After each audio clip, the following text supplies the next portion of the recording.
Hi, everyone. Welcome to Legally Yours. I'm very excited today because I'm sitting down with the absolutely brilliant Jacqui Brauman from Legally Wise Women, who is here to talk about the Legally Wise Women project, what it's all about, the reasons behind why she launched this amazing initiative, and how people can access it. So, Jacqui, thank you so much for joining me today. Thanks. I'm so pleased. I am too. So, this video, I really want to nut down into your why, and why you felt that it was really important that this initiative come about. So, talk me through that. So, wow, a number of things, I guess. And doesn't a lot of innovation come out of dissatisfaction? So I guess that's probably where it started. But it also started even further back as to, why I do what I do in the first place. And I think a lot of lawyers, particularly the ones you speak to, wanted to do law to help people. And so we go into law school believing that we're going to make a difference and we're going to help people in their lives. And then it doesn't quite turn out like that in the industry. No. For many reasons. Firstly, because of some of the systematic things we work in, a lot of built-in biases in the system, and the models that we have around doing business in law, and then also, the severe lack of government funding for access to justice.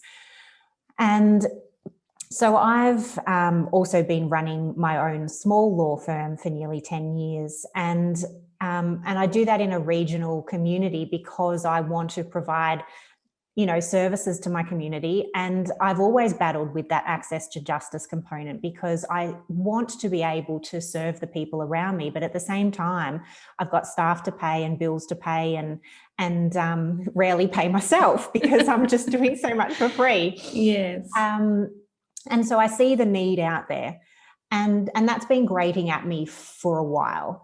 So I've had Legally Wise Women niggling in the back of my head, and then COVID hit. Yeah. And so we were all up in the air. What do we do? What's the future going to look like? All this uncertainty. And so it was about April in 2020 when the Centre for Legal Innovation put out that they were having an incubator. Yes. So they put out and they wanted 20 projects. So I thought, well, I'm actually going to make Legally Wise Women a reality. And so I was successful in getting into that incubator. And yes, Legally Wise Women is now a place and eventually a community too. So I guess that's some of the reasons and the pathway to how it came to be. And I love that because you're 100% right. Those motivations behind it all with, almost every lawyer that I've ever spoken to, and even the law students that we obviously always speak to as well, they always say they're in law because they actually want to help people. It's very rare that I ever hear anyone say they're doing it purely for the money. And I think that, that creativity and that need to really kind of put some action behind that. And I was lucky enough to kind of see you bring it all into fruition, go through that incubator and come out the other side and actually put it into action, which I just think is really incredible because it is a really much needed service. So tell me now, what is Legally Wise Women for those that aren't aware? So a lot of legal innovation at the moment is about how to provide services quicker, better, or with some kind of AI or tech. Yeah.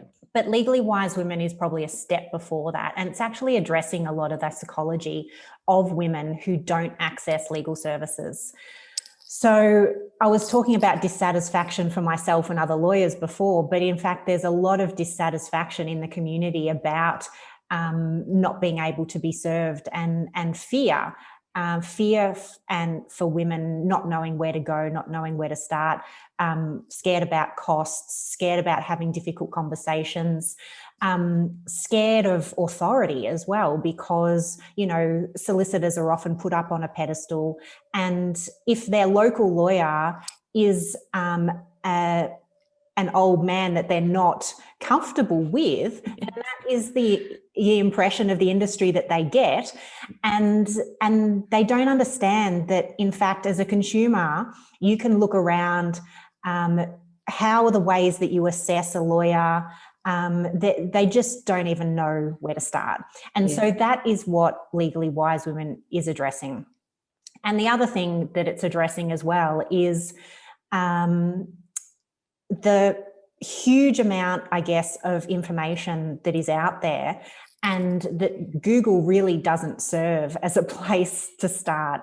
The general community doesn't use the legal jargon that lawyers use to categorize the stuff they're putting out there.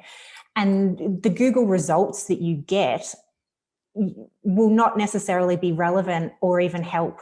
So that's not a great starting point either. And so it's addressing the psychology, it's addressing the lack of curation in the mountains of legal information out there. And it's primarily focused at women because women fall through the cracks more often than men. So yes, 100%. There are lots of men in minorities, and yes, there are men who also fall through the cracks, but women as a group, there's some global research out there that says up to 83% of women do not seek professional advice when they have a problem. And so if I can help some of those women get an entry point into getting some advice, then I think that's going to help, isn't it? It's going to help someone. Absolutely, it is. And even, broadening that out, I mean, the data shows us that you educate and empower a woman, and the ripple effect around that happens. And often, a female voice brings in the diverse voice into the room as well. So it's such an incredibly important, vital tool. And I love that it's content sort of written for women, by women, because that female voice in that picture, I think, really caters to breaking down that sort of blocker where, women aren't sort of hearing it in a way that they can digest it. And I love the fact that you've addressed that psychology, that you're looking at all those barriers and you're making it a really easy, simple way for people to engage with the content.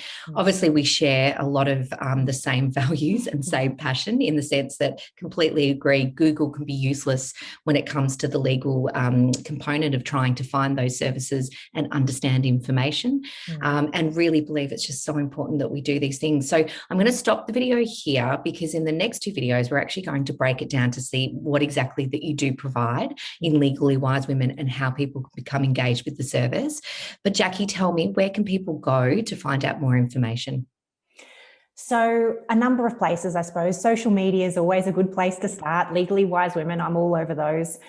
You can also email me, hello@legallywisewomen.com.au. There's a website, but the best place as well is the actual landing page for the community, which is wise.legallywisewomen.com.au. Absolutely love it. And we are so excited to be partnering with you and being a part of this journey to make sure that every single woman who is accessing or needs legal services is coming to the Legally Wise Women platform. So excited. Thanks so much for talking to me. We'll be chatting again soon. Thank you.